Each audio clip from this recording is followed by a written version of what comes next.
하나님께서 하늘과 땅을 창조하셨느니라. 땅은 형체가 없고 공허하며 어두움이 깊음의 표면에 있으며 하나님의 영은 물들의 표면에서 거니시더라.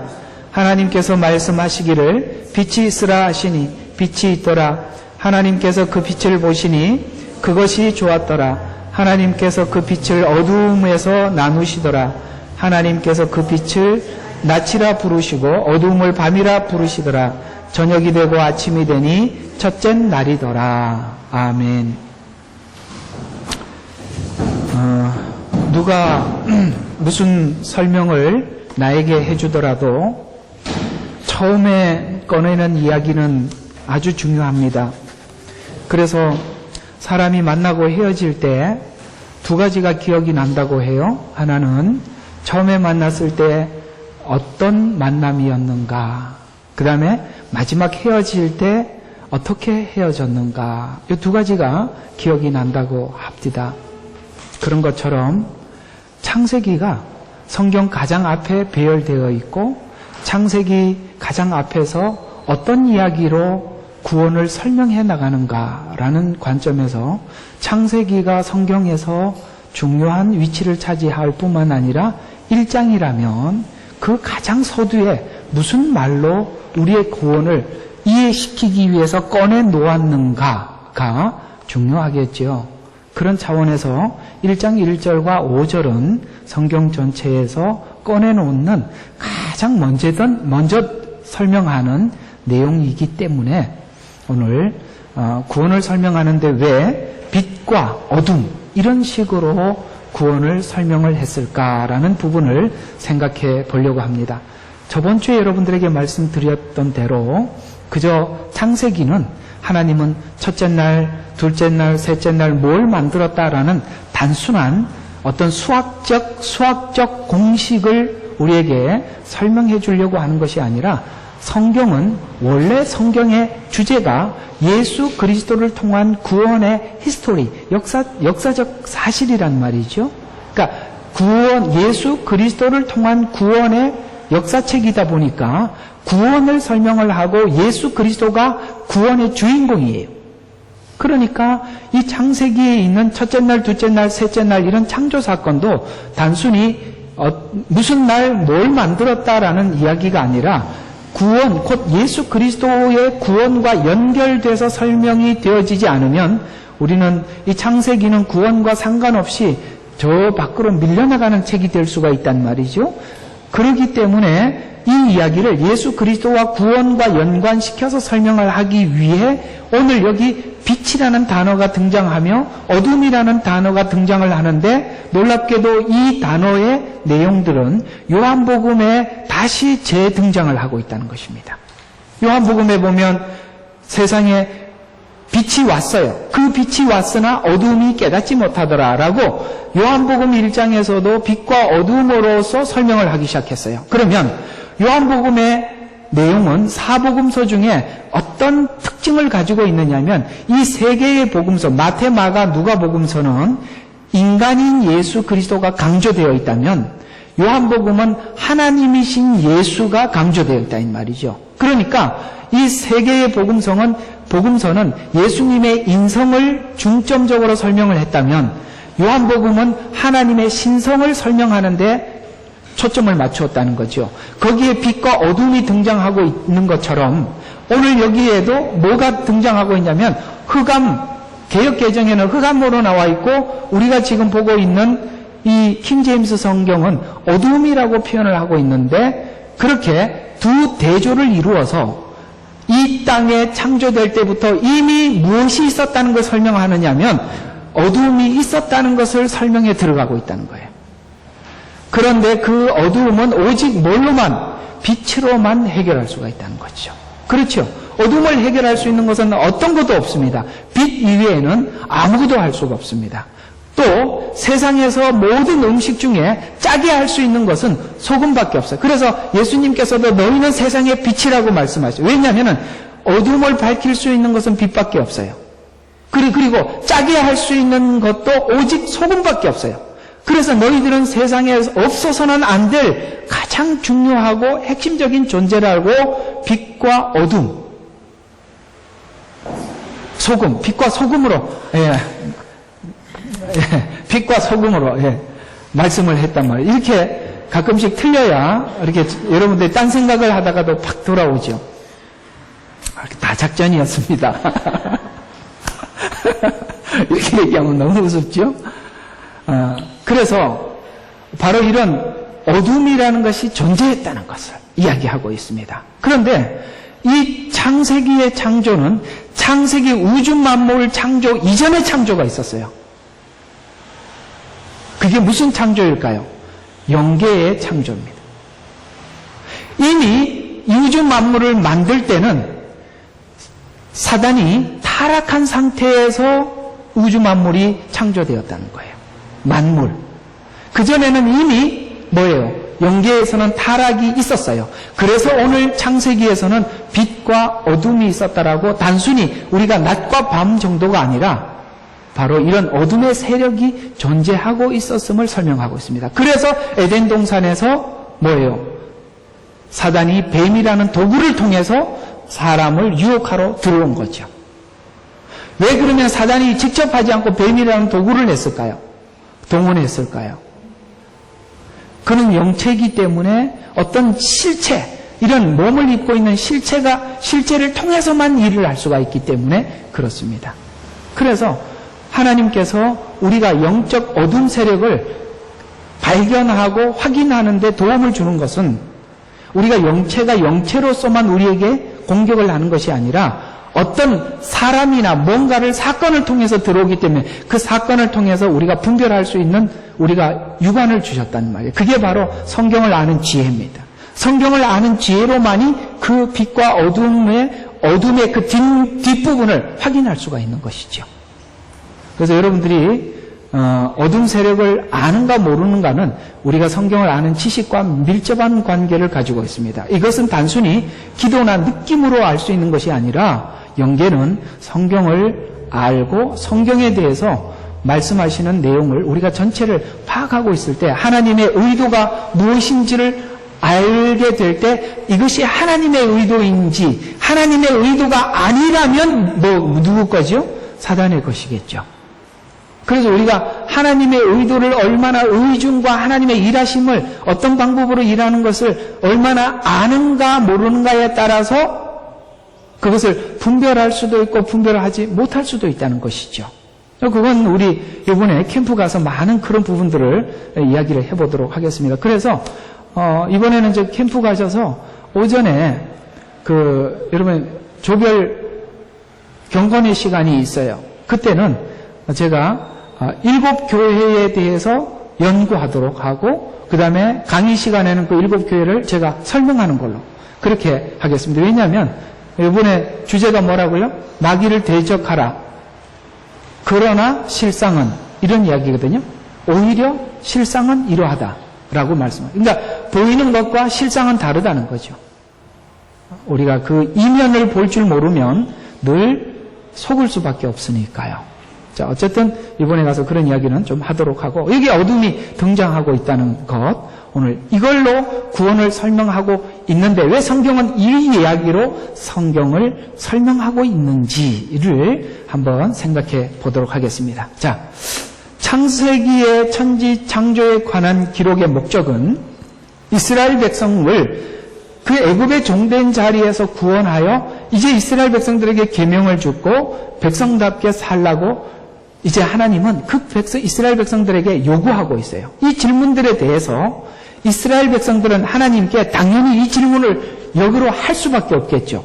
하나님, 나는 왜 이 많은 사람들 가운데서 구별되었습니까? 누구는 홍해에서 빠져 죽어야만 했고 저는 왜 구출되었죠? 이런 질문을 해야 정상이에요. 그래서 로마서를 보면 계속 질문을 하고 대답을 하고 질문을 하고 대답을 하는 것은 이 모두가 당연히 구원에 대해서 모두가 같은 생각을 가지고 그 구원에 대해서 질문에 들어가면 이 질문들은 나올 수밖에 없는 질문이기 때문에 로마서는 계속 질문을 하고 질문에 답을 하고 질문을 예측을 하고 답을 하고 이런 식으로 갔다 이 말이에요. 똑같죠. 여러분, 우리가 예수 믿고 하나님 앞에 이런 질문을 안 해보면 우리가 구원에 대해서 생각해 본 적이 없는 거죠. 하나님, 저를 왜 구원하셨죠? 라는 질문 할 수밖에 없겠죠. 그리고 또 나는 누구이기에, 하나님 앞에 나는 누구이기에 왜 나에게 거룩한 삶을 요구하십니까?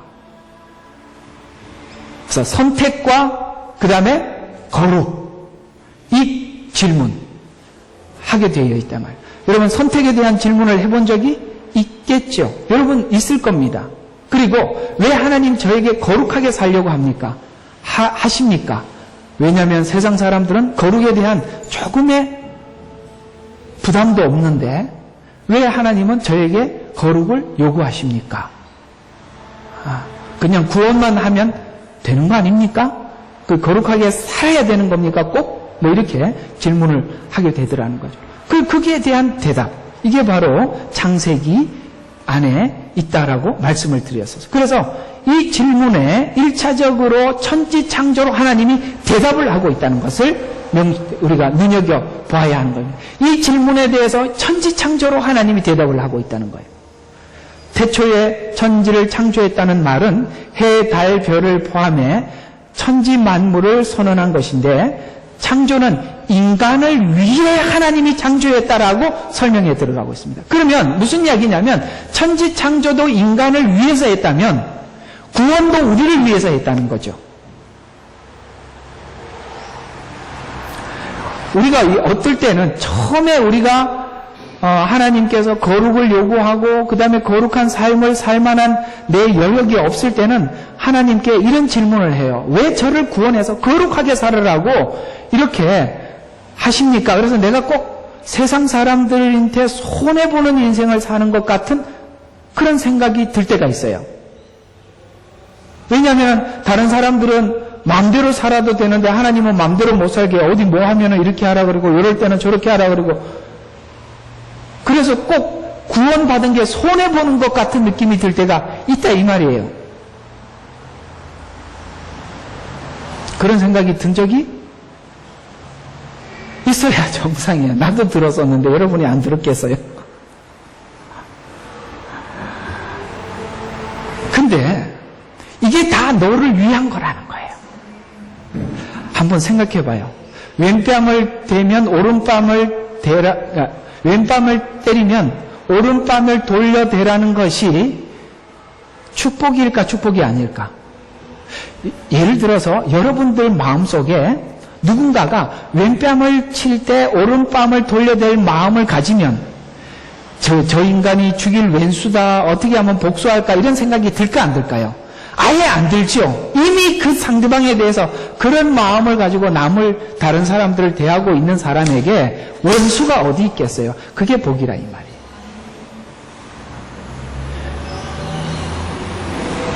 어떤 사람들은 부모로부터 상처를 받고 자란 사람들이 있어요. 근데 성경에는 부모를 공경하라고 그랬어요. 공경하는 사람에게 부모에 대한 상처가 남을까요? 안 남을까요? 하나님은 근본적으로 해결해 버리는 거죠. 이렇게 우리가 부모를 공경할 마음을 가지고 있고 이웃을 사랑할 마음을 가지고 있게 된다면 사단이 어떤 방면을 통해서도 우리를 공격할 그 통로가 아예 근본적으로 차단돼 버리는 거예요. 그렇게 사는 것이 나의 인생에 얼마나 큰 축복인지 모르고 사는 거죠. 이게 되지 않으면 예수를 믿어도 하나님 앞에 구하는 기도 제목들은 내 상처를 씻어주세요. 내 원한을 갚아주세요. 이런 기도밖에 못한다 이 말이에요. 그런 걸로 여러분의 인생을 허비할 수가 있기 때문에 하나님은 아예 먼저 공경해라, 사랑해라 이런 식으로 이웃을 대하면서 살기 시작하게 될 때 정말 야곱이 야복강 나루터에서 하나님의 천사와 씨름하고 아침에 해가 떠오를 때 그때 성경은 이렇게 이야기합니다. 그때 아침에 해가 떠올랐더라. 여러분 아침에는 매일 떠오르지만 세상이 달리 보이더라는 거예요. 세상이 달리 보일 때 우리가 행복해지는 거예요. 우리가 즐거워지는 거예요. 우리 인생이 정말 갖춰지는 거예요. 아주 달라지는 거예요. 그게 하나님의 축복이에요. 억지로 하는 것이 아니라 그건 어디서만이 발견할 수 있는 은혜냐면 하나님께서 저와 여러분을 십자가 위에서 어떻게 용서하셨고 사랑하셨는지를 알게 될 때 우리는 모든 우리 앞에 있는 뿌연 안개들이 걷히게 되고 세상을 하나님의 눈으로 보는 그날, 누가 나에게 달려와도 환경이 어떤 환경이 내게 밀려와도 우리는 그 속에 있는 즐거움을 빼앗을 자가 없는 것이 축복이라는 것이죠. 바로 그것입니다. 우주 만물을 너희를 위해서 만들었다면 이 창조보다 더한 구원은 바로 너를 위해서 했다라는 겁니다. 창조는 그저 우리가 살아가고 있는 땅, 공기 이런 것에 불과하지만 이제 하나님이 주신 은혜는 우리가 이 세상에 있는 모든 억압으로부터 자유함을 주는 자유가 아니겠습니까? 그래서 우리는 더 이상 불행한 인생을 살지 않도록 하기 위해 주님은 바로 우리의 마음을 재창조했다. 재창조를 설명하기 위해서 구원을 창조로 설명했다는 거예요. 그래서 다윗이 범죄한 이후 자기가 죄인인 걸 알고 하나님 앞에 기도합니다. 그때 그 기도 내용 속에는 이런 기도가 들어가잖아요. 하나님이여 구원의 기쁨을 내게 회복시켜 주시고 내 마음에 새로운 마음을 창조해 달라고요. 아시겠습니까? 기쁨을 회복시켜 주시고 나를 창조해 달라는 거예요. 창조가 뭐예요? 있던 거 적당히 빼고 하나님 필요한 거 집어넣어 달라는 게 아니라 내 속에 있는 거 다 가지고 가시고 새로운 걸로 집어넣어 달라는 거예요. 우리는 자꾸 하나님 앞에 그 정도밖에 못하기 때문에 즐거움이 없어요. 그 정도밖에 못한다는 것은 어떤 것을 의미하느냐면 그저 하나님 적당히 빼가지고 가시고 적당히 집어넣어 주세요. 그러니까 이게 타협이 안 되는 거예요. 하나님과. 그러나 우리 모든 것을 다 하나님 앞에 꺼내놓고 하나님의 것으로 새롭게 집어넣고 날 때 우리는 세상이 완전히 달라 보이는 거예요. 우리 여러분들에게 정말 그날이 있기를 주의 이름으로 축원하고 혹 옛날에 그런 일이 있었는데 지금은 없다 하는 분들에게는 회복의 은혜가 있기를 주의 이름으로 축원합니다.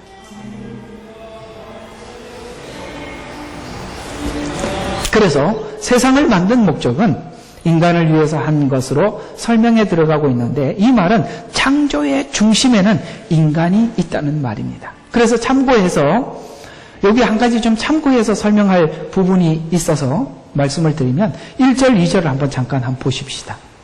태초에 하나님께서 하늘과 땅을 창조하셨느니라.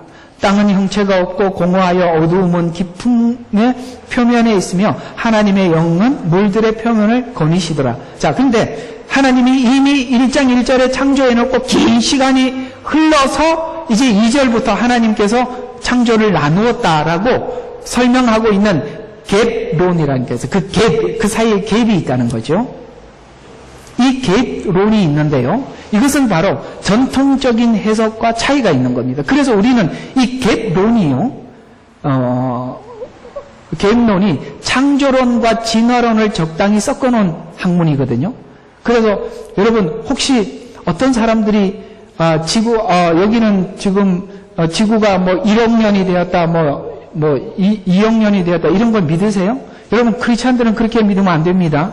아닙니다. 지구는요, 성경이 기록된 이 전체 역사를 보면은 6,000년에 지나지 않습니다. 6,000년이 구약 역사예요.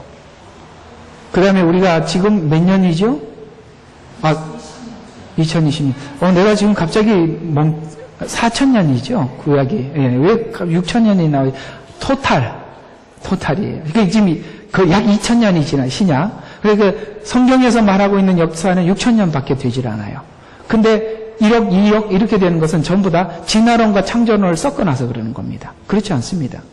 지구 역사는 그렇게 길지 않습니다. 만약에 지구 역사가 그렇게 길다는 것을 어떻게 사람들이 설명해 가냐면 1장 1절에 이미 창조가 되었고 어떤 세상이 있었는데 그건 성경에 기록 안 하고 그때 사람들이 살고 있었다는, 문명도 발전했다는 거예요.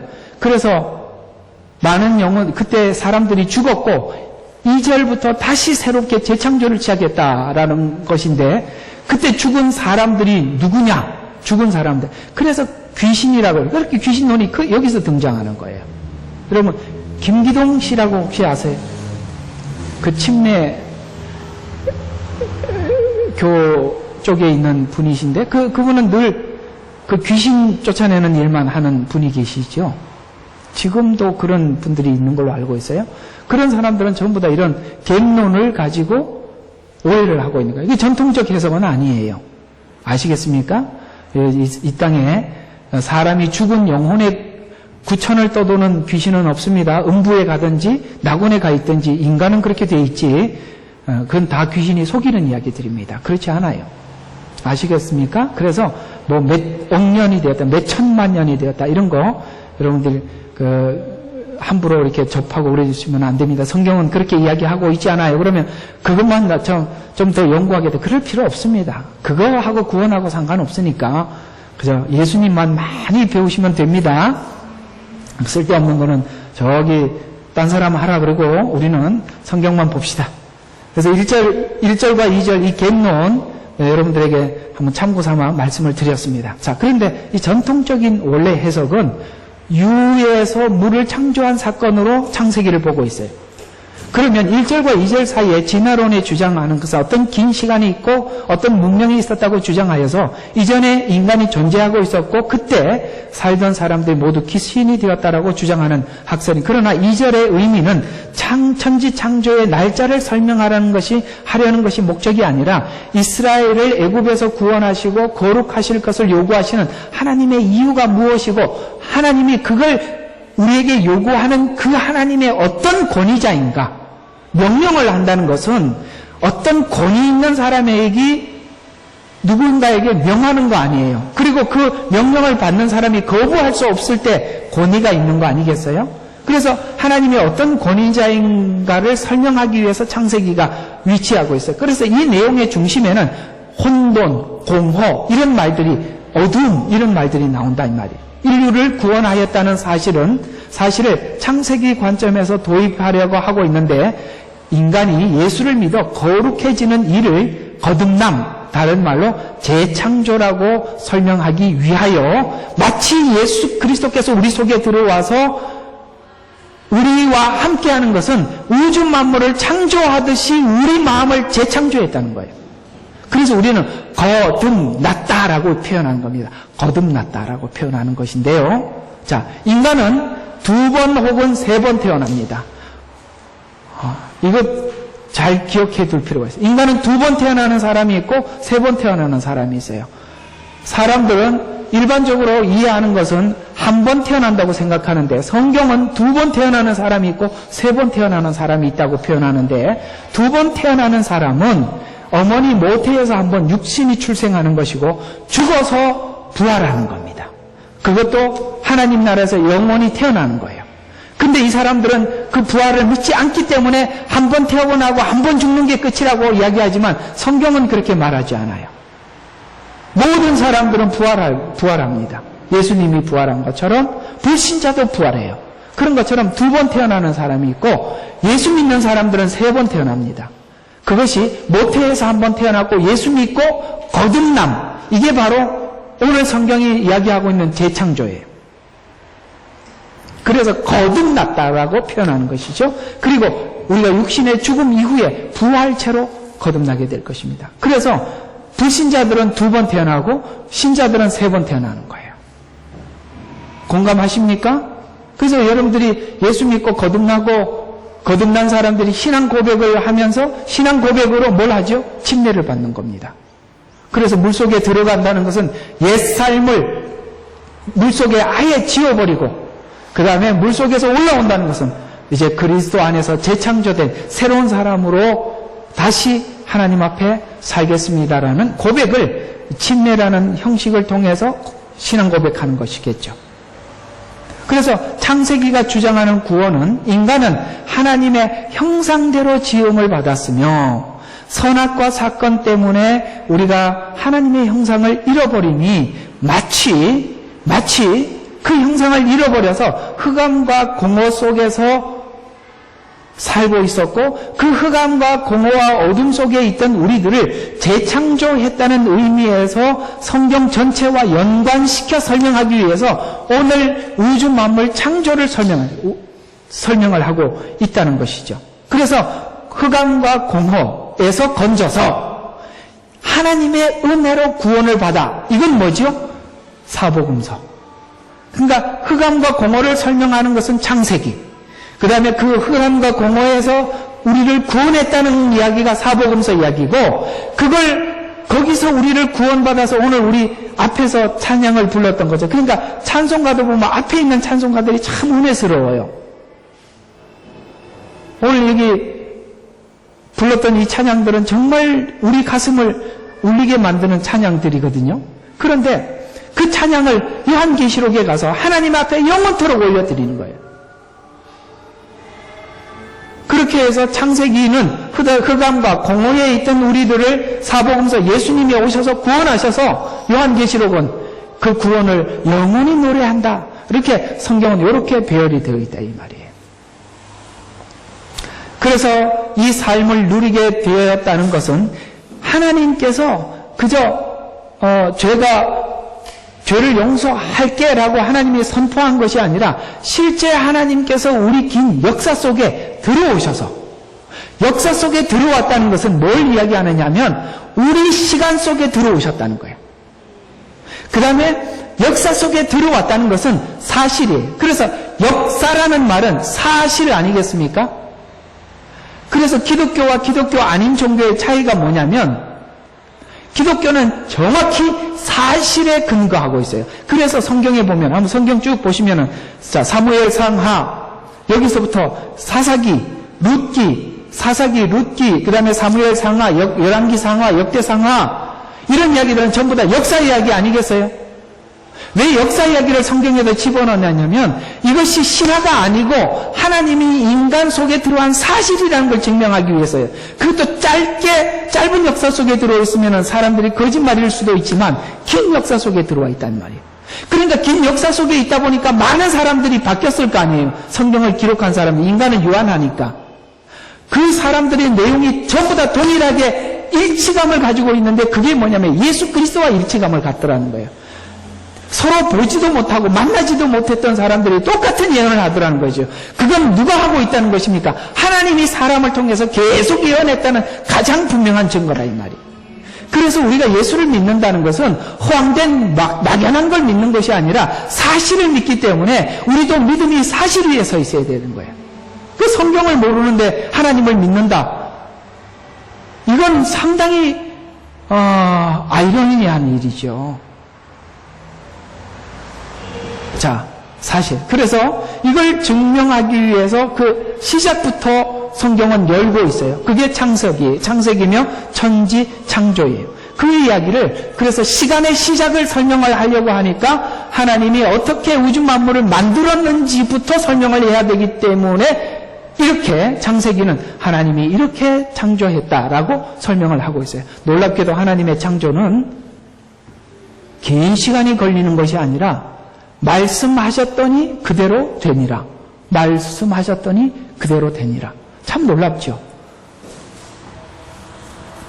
그 말씀하신 것이 지금도 하나의 착오 없이 착착착착 움직이고 있습니다. 세상은 변해가도 봄, 여름, 가을, 겨울, 그 다음에 낮과 밤은 하나님이 창조한 이 이래부터 지금까지 단 한 번도 바뀌지 않고 그대로 유지되고 있다는 것. 그러면 중간에 하나님께서 지구야 멈춰라 라고 하기 전에는 이 지구는 여전히 하나님 말씀하신 대로 주님 오시고 이 지구가 없어져서 심판받는 그날까지 여전히 이 형태로 돌아갈 것입니다. 놀랍죠? 진화론과 창조론의 차이는 뭐냐면 창조론은 창조자가 있다라고 설명하는 것이고 진화론은 우연히 만들어졌다. 그래서 우연을 설명을 하다 보니까 우연히 아메바가 무생물이 유생물이 되고 뭐가 되고 뭐가 됐다 그러는데 창조론에서 진화론에서 제일 못 믿을 부분이 뭐냐면 원숭이가 인간이 됐다는 건데 원숭이가 없으면 인간이 다 되고 그러니까 지금 현재 원숭이가 없으면 이해가 가요. 근데 원숭이가 있잖아. 그리고 사람도 있잖아. 그러면 원숭이에서 사람으로 바뀌는 중간이 있어야 될 거 아니에요. 지금도. 털이 반쯤 빠지고 말이죠. 이해가 가죠? 그런데 이 원숭이하고 사람이 완전 달라. 근데 중간이 없어. 그걸 믿는 게 더 기적이에요. 여러분, 우리가 믿는 믿음보다 더 훌륭한 믿음을 진화론을 가진 사람들이 가지고 있는 거예요. 있을 수 없는 일이 일어나고 있잖아요. 그래서 내가 그걸 설명을 하라 그러면 아무도 설명을 못해요. 그러니까 우리는 그걸로도 벌써 진화론이 아니라는 것이 분명한 증거가 있다 이 말이에요. 그런데도 아직도 진화론인가? 그걸 또 창조론과 섞어. 여러분, 그러면 안 됩니다. 공산주의는 진화론을 가장 바탕으로 세워진 악한 단체입니다. 그들은 유물사관, 절대 하나님이 우주 만물을 창조했다, 유에서 물을 창조를 믿질 않습니다. 유물사관이에요. 보는 대로 과학적으로 증명을 해야 된다는 거예요. 어쨌든 넘어갑시다. 자, 그래서 구원이 무엇이냐라는 것을 구원받은 이스라엘 백성들이 고백한 내용을 들어보면 그들이 구원을 이렇게 이해하고 있구나라는 걸 알 수 있는 내용이 출애굽기 15장 1절과 8절에 이렇게 녹아져 있어요. 한번 볼까요? 모세와 이스라엘 자손이 주께 이 노래를 노래하고 고하여 말씀드리기를 내가 주께 노래하려니 주께서 영광스럽게 승리하였으므로 하였셨으며 말과 그 판자를 바닷속으로 빠뜨리었었습니다. 주는 나의 힘이요 노래시며 주는 나의 구원이 되시도다. 주는 나의 아버지 하나님이시니 내가 주께 처소를 예비하였으며 내 노상의 하나님이신 주를 높이시로다. 주는 전사요 주는 그분의 이름이시로다. 파리오 병거들과 그의 군대를 바닷속에서 빠뜨리셨도다. 깊은 물이 그들을 덮쳤나니 그들이 돌처럼 바닥에 가라앉았도다. 주의 콧김으로 물들이 함께 모였으며 큰 물들이 무더기처럼 일어나고 그 기품이 바다의 심장의 가운데 응결되었다. 지금 홍해를 건넌 사건을 노래하고는 이야기거든요. 콧김으로 홍해를 갈랐다. 이런 이야기예요. 참 콧김으로 갈랐다는 이야기가 참 우리한테 신비로운 이야기지만, 그래서 이 찬양에서 노래하는 노래의 핵심은 뭐냐면 홍해를 건넌 사건을 초자연적인 개입 정도를 넘어서 이건 마치 창조와 같다고 찬양하는 거예요. 아멘이십니까? 여러분, 우리를 구원한 것이 그저 어떤 하나님의 기적 정도가 아니라 마치 창조가 일어나는 사건이죠. 왜? 내가 지금 바뀌고 있잖아. 내가 지금 바뀌고 있잖아. 예수 믿고 누구든지 바뀌게 되어 있다면 이거는 창조가 아니고는 있을 수 없는 일이에요. 사람들이 아마 사람들과 함께 관계해본 우리 나이쯤 되면은 다 느끼는 게 뭐냐면 사람은 안 바뀐다는 거예요. 그죠? 바꾸려고 애쓰다가 참 처절한 처절한 눈물을 흘린 사람들 많죠. 결혼을 하면은 그래요. 내가 너를 바꿔놓고 말겠다. 서로 그렇게 생각하고 있으니까 크게 20년, 30년 싸우고 온다. 안 돼요. 그 사람 바꾸려면은요, 하나님 만나야 사람이 바뀌지, 사람은 안 바뀌어요. 간간히 이런 사람들은 있어요. 정말 사랑하고 좋아하는 아내나 남편을 만나서 어느 정도 바꿔놓을 수는 있어요. 그래도 그 사람이 어떤 기회가 되면, 그러니까 이런 말이 있어요. 결혼하기 전에는 안 그랬는데 결혼하기 전에 내 남편이 내 아내가 바뀌었다. 밥 먹을 때는 옛날에는 결혼하기 전에는 국수 하나를 먹어도 이렇게 가락을 잘라서 젓가락에다 먹는 둥 마는 둥 먹더니 나중에 결혼하고 나니까 그냥 입을 벌리고 막 밀어넣더라는 거죠. 남편도 그래. 이 결혼 전에는 안 그랬는데 바뀐 게 아니라, 잘 들어봐요, 원래 옛날 생활로 되돌아간 거예요. 원래 그랬다니까. 그러면 나 만날 때는 왜 그랬냐? 그때는요, 눈에 이게 뭐가 안개가 끼어가지고 의식을 하고 사람이 그 도파민이 이렇게 많이 나면 그렇게 달라지는 거예요, 잠시. 근데 결혼하고 난 뒤에 그 태도는 원래 여러분 만나기 전에 행동이에요. 그러니까 원래 되돌아왔다는 걸 알아주셨으면 고맙겠습니다. 달라진 게 아니라 원래 그랬던 사람이라고요. 그러면 그 비밀을 누가 알고 있죠? 부모님은 알고 있어요. 그래서 저게 달라진 것 같아 보이면 그 시어머니하고 시아버지한테 가서 정말 기분 좋게 하고 한번 물어봐요. 원래 옛날부터 그랬냐고. 그러면은 분명히 얘기해줘요. 우리도 그것 때문에 걱정 많이 했다라고 얘기할 거예요. 저도 그럴 준비를 하고 있습니다. 자, 이해가 가요? 뭔 이야기인지. 예. 자, 그래서 8절에 보면 바다의 심장같이 응결되셔서 그 바다가 이스라엘을 꺼내어 부르시고 애굽은 바다의 납처럼 가라앉았다라고 그렇게 표현하고 있어요.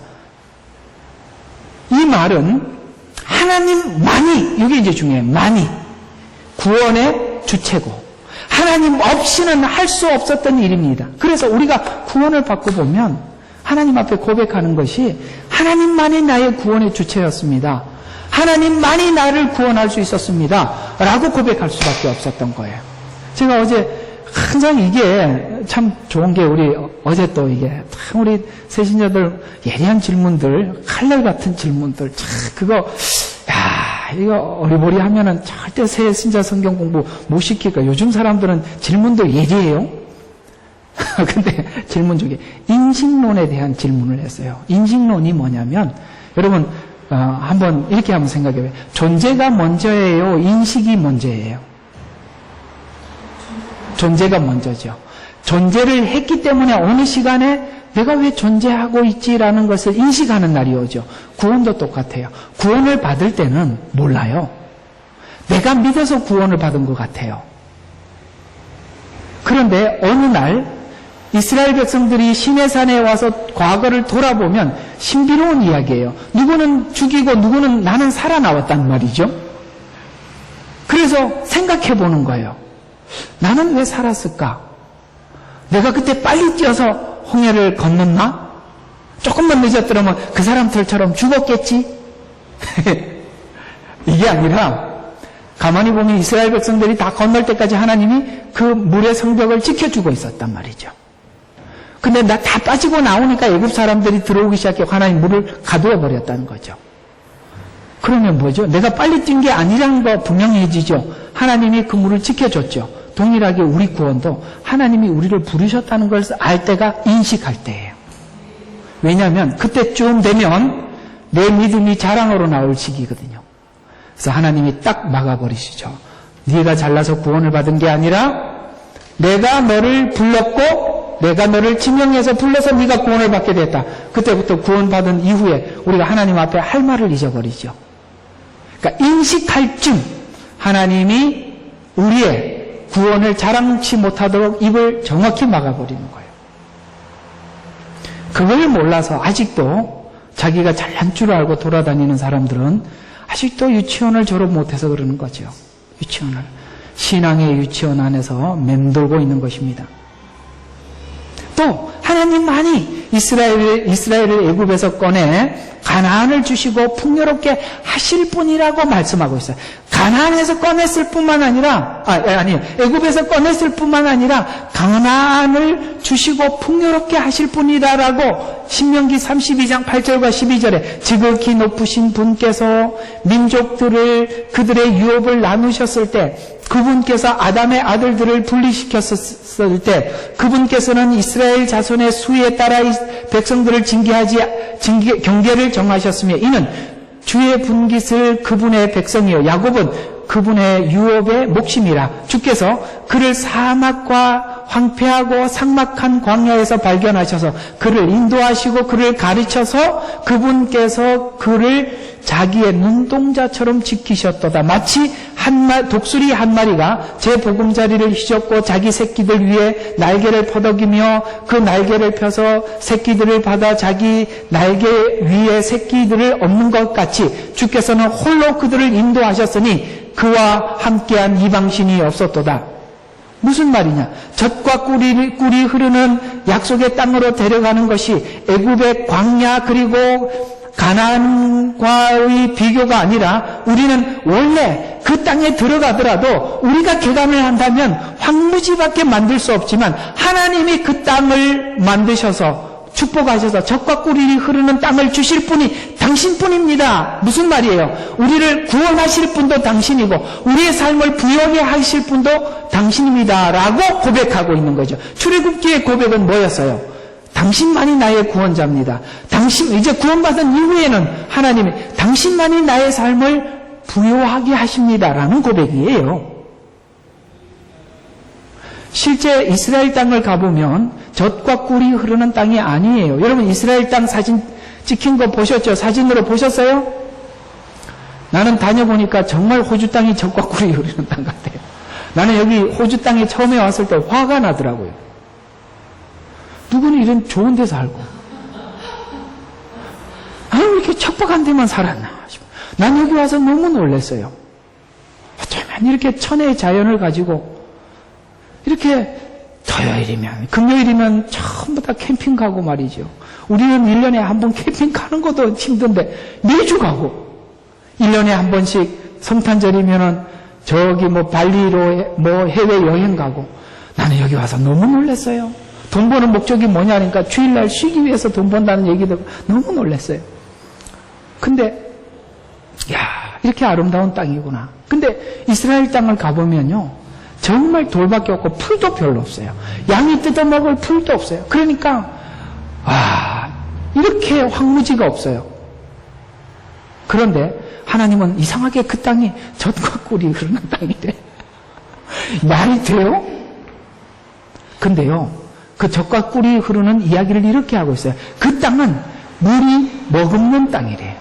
물을 머금는 땅이래요. 무슨 말이냐면 땅은 겉에 보면 돌이 많지만 실상은 그 안에 보면 진흙 같은 것이 있어서 비가 오면 비가 물속으로 다 스며 내려가지 않고 머금고 있어요. 애굽 땅은요 겉으로 보면은 초장이 풍성하고 나일강이 있고 풍성한 땅 같아 보여도 비가 내리면 물이 전부 다 땅이 물을 흡수해 버려요. 이스라엘 땅은요 물을 머금고 있어요. 속에 축복이 있다는 거예요. 겉으로 볼 때 애굽 땅이 부요해 보이나 실제 물을 머금고 있는 부요한 땅은 이스라엘 그 가나안 땅이라고 그렇게 말씀하고 있는 것입니다. 그래서 우리는 실상은 가난해 보이지만 실상은 너희는 부자라 라고 말씀하시는 것처럼 세상 사람들이 볼 때 우리가 아무것도 없는 것 같이 보이나 하나님이 보실 때 우리는 예수를 가진 가장 부유한 자예요. 겉으로 보기하고 다르다 이 말이에요. 괜찮은 사람들이에요. 누가 여러분들 보고 뭐라 그러거든. 내가 얼마나 부자인지 네가 몰라서 그러는구나. 이렇게 생각하시고 주여 저 눈을 열어주옵소서 이렇게 기도하시면 되겠습니다. 아시겠죠? 실상은 우리는 예수를 가지고 있으면 세상의 어떤 자보다 훨씬 큰 부유한 자들이에요. 그렇게 가나안 땅은 바로 그래서 우리가 예수 그리스도 안에 살고 아까 여러분에게 말씀드린 것처럼 이웃을 사랑하고 용서하고 원수를 위해서 기도할 줄 아는 이런 마음을 가진 이 부요함 그건 우리 속에 있는 것이지 겉에 볼 때는 요즘 여기는 티코는 없으니까 경차를 타고 다니고 찌그러진 차 수리도 못하고 다니고 이렇게 다니는 것 같아 보여도 하여튼 그렇습니다. 더 이야기 더 나가면 안 될 것 같습니다. 자, 그래서 가나안 땅에서 젖과 꿀이 흐르는 축복이 이렇게 계속 출애굽기에서 신명기에서 이렇게 말씀하셨던 말이 드디어 사복음서에서 이렇게 이어지고 있어요. 여기 어둠이라는 말이 드디어 마태복음에 이렇게 등장을 하고 있다는 게 놀랍죠. 4장 13절과 16절에 보니까 나사렛을 떠나 스불론과 납달리 지경의 해변에 있는 가버나움에 가서 거기 거하시니 이는 이사야를 통하여 말씀하신 것을 이루려 함이라. 말씀하시기를 요단강 저편 이방인들의 갈릴리 해변길 스불론 땅과 납달리 땅아. 자 보세요. 흑암에 앉은 백성들이 큰 빛을 보았고 여러분 지금 창세기 1장 1절에서 5절에서 한 말씀이 그대로 여기 등장하고 있잖아요. 예수님 오신 사건을 뭐라고 이야기해요? 흑암에 앉은 백성들이 빛을 봤다고 설명을 함으로써 창세기 1장이 마치 예수님 온 사건을 연결시켜 예수님 온 것이 무엇이냐? 창조라고 설명하고 있는 거예요. 그래서 큰 빛을 보았고 죽음의 땅, 이 어두운 땅이 무슨 땅이라고요? 죽음의 땅이래요. 그래서 죽음의 땅과 그늘에 앉은 자들에게 빛이 비쳤도다 라고 하셨느니라 이렇게 표현하고 있어요. 그래서 그 땅을 얻기 위해서 뭐 하라고요? 회개하라, 천국이 가까웠다 라고 말씀하시는 거예요. 그래서 천국은 요한계시록에 보면 다시는 어둠이 없겠고, 아시겠습니까? 하나님이 빛이 되셔서 다시는 어둠이 없다라고 표현하죠. 여기는 지금 뭐가 등장하고 있어요? 창세기 1장에는 어둠이 등장하고 있어요. 그러나 요한계시록에 가보면 드디어 어둠이 사라져 버리십니다. 왜요? 하나님께서 그 얼굴이 빛이 되셔서 그 해를 비추심이라 라고 말씀하시므로 이제 드디어 죄가 있는 상태에서 우주 만물이 창조가 되고 그 죄가 있는 죄를 예수 그리스도 십자가로 멸하시고 이제는 다시는 죄가 세상에 왕노릇하지 못하도록 해결하시고 하나님 나라를 우리에게 주셔서 우리는 그곳에서 영원히 주님과 하나님과 함께 행복한 하나님의 모양과 형상을 회복한 인간으로 살게 될 것을 창세기는 설명해 들어가고 있다는 것이죠. 따라서 이 창세기 있는 1장부터 11장까지 내용을 11장 중요해요. 이 내용을 우리가 압축해서 어떻게 이해를 하고 있느냐를 보면은 성경에서 다 해명하는 것들이 다 이 부분을 지금 설명하고 있다는 거예요. 이 부분. 이게 얼마나 깊은 복음인지 이렇게 담겨 있어요. 그래서 예수님의 오심은 흑암에 있는 백성들에게 빛이 비쳤다고 말함으로써 흑암과 공허, 혼돈 속에 있는 자들에게 창조 사역이 이루어졌다고 반사하고 있어요. 그래서 구원을 창세기 창조로 이해하기 시작하면 마치 창조 때와 같이 새로운 마음을 창조하였다는 뜻인데 이것이 이렇게 고린도후서에서는 설명하고 있어요. 고린도후서 4장 6절에 이는 어두움 속에서 또 등장하죠. 어두움 속에서 빛이 빛이라고 명령하신 하나님께서 보세요. 예수 그리스도의 얼굴에 있는 아멘. 뭘로? 얼굴. 그래서 신앙은 관계예요. 여러분 나하고 상대방하고 관계가 친밀하면 얼굴을 보고 이야기하지. 그렇죠? 그래서 우리가 되게 친한 사람이 얼굴을 안 보고 딴 걸 보고 자꾸 이야기하면 나한테 뭐가 꺼리낌이 있나? 이런 생각이 들잖아요. 그죠? 그래서 우리가 왜 얼굴 보고 이야기 안 하고 다른 거 쳐다보고 이야기하세요? 그러잖아요. 관계는 서로 관계가 정상이 되었다는 것은요, 얼굴만 봐도 좋은 거예요. 그게 관계의 정상화. 맞나요? 틀렸나, 내가. 난 여러분들 표정을 보면 내가 항상 말이 틀렸나, 이런 생각이 들어요. 관계가 정상이 되면 얼굴만 봐도 좋은 거잖아요. 그런 것처럼 우리가 예수를 믿는다는 것은 예수님의 얼굴을 구한다는 그 자체가 우리에게는 행복한 거예요. 근데 우리 애들을 키우면서 참 하나님 많이 교육을 시키는 것 같아요. 그죠? 우리 시온이하고 시엘이는 이제 애들이니까 뭐 얘들은 그렇지는 않으니까. 이놈들이 제가 이렇게 수요일날 자동차를 사주고 보여줬잖아요. 그걸 주일날까지 못 기다리니까 금요일날 쫓아왔어요. 그 받으러. 내가 그래서 금요일날 올 줄 알았습니다. 받기 전에는 얼마나 좋아하는지. 오늘 아침에는 와서 인사도 안 해. 이게 받았다 이거지. 무슨 얘기하려는지 여러분 아시겠습니까? 우리가 하나님의 손을 보면 그래요. 손을 보면 받기까지 하나님 앞에 주세요 그랬다가 받고 나면요 하나님 얼굴 쳐다보지도 않습니다. 하나님은 그 신앙을 가장 원치 않는 거예요.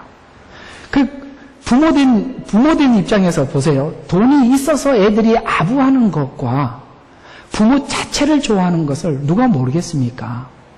근데 뭔가 내가 좀 있다고 해서 아부를 하면 그 꼴 보기 싫잖아요. 이해가 가세요? 하나님과 우리 관계가 그렇게 흘러가면 안 된다는 거예요.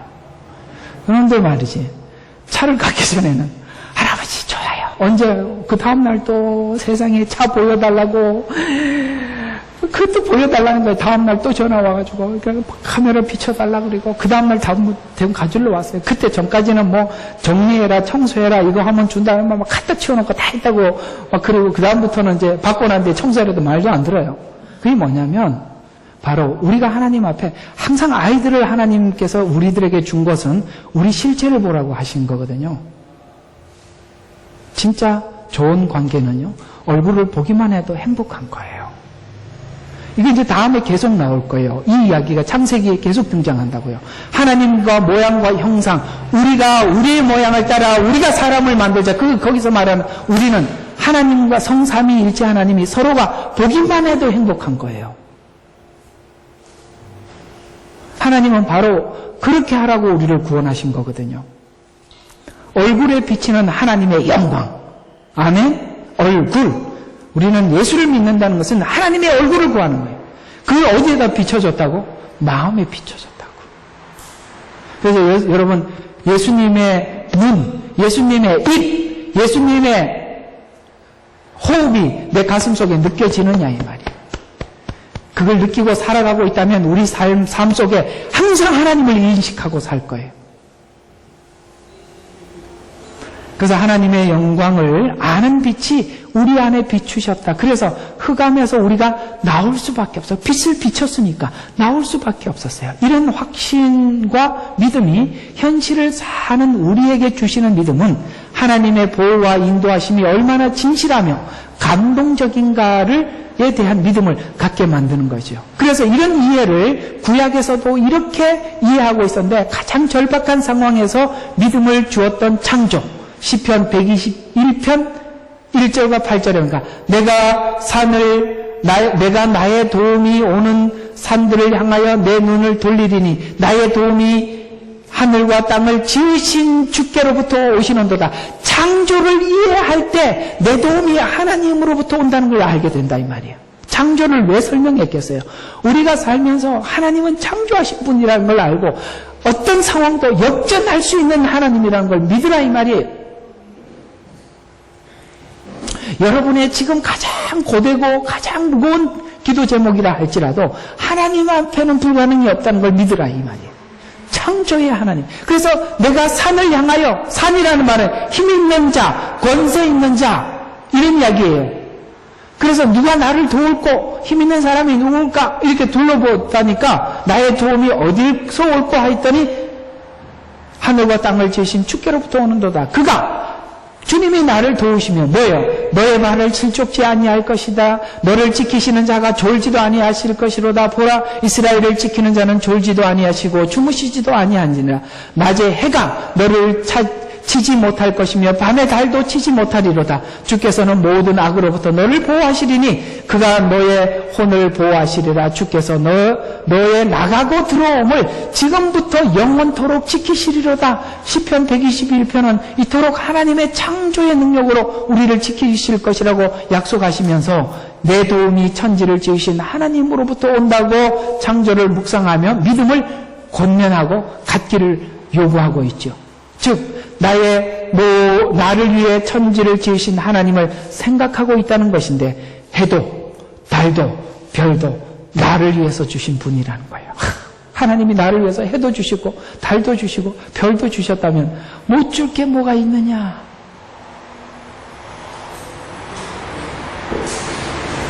여성들이 믿음이 빨리 자라는 이유는 능력의 한계를 잘 느끼는 연약한 존재이기 때문에, 남자들이 예수를 잡으면 아직도 힘이 있어서, 그래서 이 노인이 돼서 예수를 믿어야 되나, 힘이 빠져야.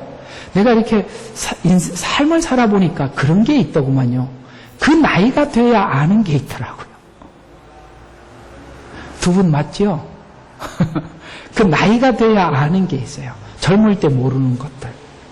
힘이 빠져야 아는 게.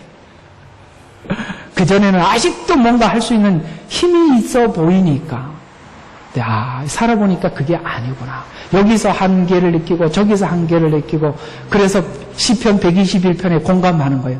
내가 산을 향하여 눈을 돌리리 나의 도움이 어디서 올꼬.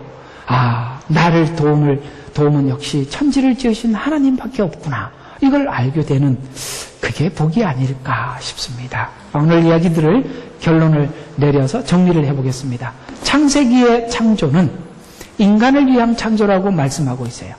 만드신 자연 만물에 하나님의 창조가 녹여 있고 우리는 그것을 보면서 하나님의 세심함을 봅니다. 나는 봄에 피는 꽃들의 색깔을 보면 너무 신기로워. 이걸 어떻게 사람이 그렇게 그 색깔을 만들어내겠어요? 끝에 이렇게 파란색이 가다 끝에는 약간 노란색으로 좀 어떻게 그 중간에 그렇게 너무 신기해요. 그리고 색깔도 너무 선명하고 아름답고 인간이 그런 색깔을 만들 수가 없을 것 같아요. 그 세심함을 우리가 보게 돼요. 또 인간이 죄를 짓자 창조물을 함께 저주해버렸어요. 왜요? 인간을 위해서 존재했으니까. 인간을 위했던 창조물도 함께 저주해버렸죠. 그래 이게 뭘 이야기하느냐? 창조물은 모두가 인간을 위한 거라는 것이 그 저주에서도 동일하게 나타나는 것입니다. 그러자 가시와 엉겅퀴를 내면서 우리의 죄를 돌아보게 하고 하나님을 찾도록 했어요. 아멘. 그래서 저주된 게 축복이에요. 가시와 엉겅퀴 때문에 하나님을 구하게 된 거니까. 창조는 부모가 태어날 아이를 준비하는 과정과 같아요. 6일째 인간을 그 전에 모든 것은 뭐예요? 5일째 만들었어요. 그래서 그 전에는 마치 엄마가 아이를 임신을 하고 아이가 태어날 것을 기쁜 마음으로 생각하면서 베네족 오리를 사고 요람이인가요? 그걸 준비하고 기저귀 준비하면서 그날을 기다리고 있는 것과 같이 하나님이 이 창조를 인간을 만들기 전에 즐거운 마음 하나님 보시기에 좋았더라. 왜? 태어날 인간을 생각하면서 그 다음에 인간을 창조하고 자기를 닮은 아이를 낳았어요. 그래서 모양과 형상대로 지었고 심히 좋았더라. 왜냐하면 나 닮았거든. 부모가 그게 좀 서운해죠. 아무리 봐도 엄마가 아빠가 하나도 닮은 게 없네. 이게 뭐지? 이러면 좀 그렇겠죠. 듣기에는 얼굴은 엄마가 닮고 코는 아빠를 닮고 입은 엄마가 닮았다. 그러면 반반씩 행복하다. 거기다가 눈은 할아버지 닮았어. 그래. 이놈들이 신기해요. 둘이 물어보면 시엘인데 넌 누구 닮아서 이렇게 예뻐요? 할아버지요. 그래도 할머니한테 가서 누구 닮아서? 할머니요. 아주 기가 막히고 살아남는 법을 배운가 봐. 하나님이 왜 사람을 만드시고 그렇게 심히 기뻤겠어요? 당신의 모양과 형상대로 지었기 때문에 심히 기뻤다. 왜 그 앞에 날은 그냥 좋았더라 할까요? 그 사람을 창조한 이후에 하나님이 만들어 놓은 것을 행복하게 사는 걸 보고 생각하면서 그래서 저는 이렇게 생각이 들어요. 이번에 가서도 전도할 때는 전도하고 놀 때는 확실하게 재미있게 놀다 오십시오. 왜냐하면 하나님은 당신이 만든 이 창조물 위해서 우리가 행복하고 즐거움을 느끼기를 원해요. 하나님 만드는 나무를 보고 저거 지겨워 낙엽은 떨어져 이러면 안 된다 이 말이에요. 하나님은 꽃을 보고 행복해 하기를 원해요. 우리가 힐링되기를 원해요. 스치는 바람에서 하나님을 느끼고 우리가 시원함을 느끼기를 원하는 거예요. 하여튼 바람 불고 난리야. 이렇게 하면 하지 말라 이 말이에요. 비가 이렇게 와도 감사합니다. 이런 마음을 가져야지. 지겹게 비는 이렇게 오냐 이렇게 하지 말고. 아시겠죠? 하나님은 이렇게 만든 창조물에 대해서 우리가 느끼기를 원해요. 감사하기를 원해요. 그리고 이 창조는 부모가 태어날 때 아이를 준비하는 과정과 같아서 그래서 하나님을 아버지라고 하시고 이 아버지 사랑에서는 아무도 끊을 자가 없다고 했어요. 왜냐하면 아버지는 바꿀 수가 없어요. 그래서 부부는 헤어지면 남이 될 수가 있어도 부모는 헤어질 수가 없어요. 그래서 아버지는 바꿀 수가 없어요. 범죄했던 이스라엘 백성도 바벨론 포로 생활 때 자신의 죄를 한탄하고 회개하면서 아버지니까 나를 구원해달라고 이렇게 기도했어요. 이게 놀라운 기도예요. 이사야서 63편 15절과 17절에 보면 하늘에서 굽어보시고 이 바벨론에서 이렇게 기도했다면 주의 거룩하심과 주의 영광의 처소에서 보소서 좀 봐주십시오. 아브라함은 우리를 모르고 이스라엘은 우리를 인정치는 않지만 의심할 여지 없이, 아시겠어요? 우리는 지금 이렇게 비참해졌지만, 그러나 우리는 의심할 여지 없이 주는 우리 아버지시니이다. 아멘. 나는 이스라엘 백성들이 여기서 이 고백을 했는 것에 대해서 위대하게 생각해요. 그렇습니다. 하나님, 저는 비록 이렇게 부족하지만 그래도 아버지는 내 아버지십니다. 여러분, 이게 진짜 믿음 아니겠어요? 그러면서 주여, 주는 우리 아버지시요 우리 구속주시니 주의 이름은 영원부터 있나이다. 아멘. 그러면서 17절에 우리가 주의 성소를 밟았나이다. 그러나 우리는 주의 것입니다. 하나님, 그렇습니다. 우리가 주의 성소를 밟아버리듯이 이렇게 하나님의 법과 이런 모든 것을 무시하고 실패한 인생을 살았지만, 그러나 나는 주의 것입니다 라고 고백을 하면서, 기도의 핵심은 우리가 죄를 지었다 하더라도 아버지는 바꿀 수 없습니다. 그들은 나를 모른다 할지라도 하나님은 그럴 수 없습니다. 인간은 마음을 바꾸고 변덕을 부려도 하나님은 그럴 수 없습니다. 라는 고백인데, 바벨론 생활에서 이 말은 정리하면 무슨 말이냐면, 바벨론 생활에서 지금 이 생활을 그대로 두시면 하나님은 하나님이 아니고 우리 아버지가 아니지 않습니까? 하고 몸부림치고 있는 거예요. 하나님, 내가 이런 생활을 계속하고 부족한 생활을 계속하고 있는데 저 하나님 앞에 이렇게 일어서고 싶어요. 회복되고 싶어요. 도움을 받고 싶어요. 하나님, 이 상황을 그대로 방치한다면 하나님은 하나님이 아니지 않습니까? 저를 도와주셔야 돼. 이 간절한 기도의 절박함을 이해하시겠습니까? 여러분들이 최소한 이런 마음으로 하나님 앞에 선다면 여러분 모두 은혜 받지 못할 사람이 단 한 명도 없으리라고 생각을 합니다. 그래서 64장 8절에 보니까 주여, 주는 우리 아버지십니다. 그래서 주는 진흙이요, 우리는 진흙이요. 주는 진흙이 아니죠. 우리는 진흙이요, 주는 토기장이시니 우리는 다 주의 손으로 만든 작품입니다. 우리는 항상 불만이 뭐냐면 그 뒤에 나오는 거예요. 나는 왜 이 그릇으로 만들었어요? 하나님 뭐라고 그랬어요? 토기장이가 진흙 한 덩어리를 가지고 이렇게 만들든지 저렇게 이건 내 고난이야 라고 말씀하셔요. 여러분 그렇게 사는 건 하나님의 고난이야.